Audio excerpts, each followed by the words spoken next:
Welcome back, everybody. Today I'm going to teach you how to delete project templates in Asana. If you've been managing your workflow and have accumulated templates you no longer need, this quick process will help you declutter your workspace and keep only the templates that serve your current projects. First, direct your attention to the left sidebar of your Asana interface. Here you'll find the main navigation options for your workspace.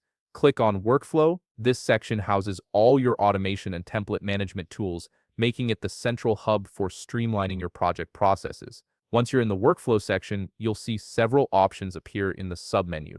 Click on Project Templates. This will take you to a comprehensive view of all the templates you've created or have access to within your workspace.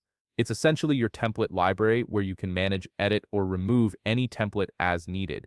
Now that you're viewing your project templates, hover over the specific project template you want to delete. As you hover, you'll notice additional options become visible. Look towards the most right column of the corresponding template where you'll see the three dots icon.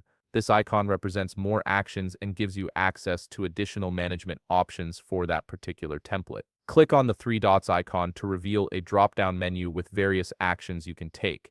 From this menu, click on Delete this template. Asana takes template deletion seriously since these can be valuable assets to your workflow, so they've built in a confirmation step to prevent accidental deletions. A confirmation dialog will appear on your screen asking you to verify that you truly want to delete this template. This is your final checkpoint before the template is permanently removed from your workspace.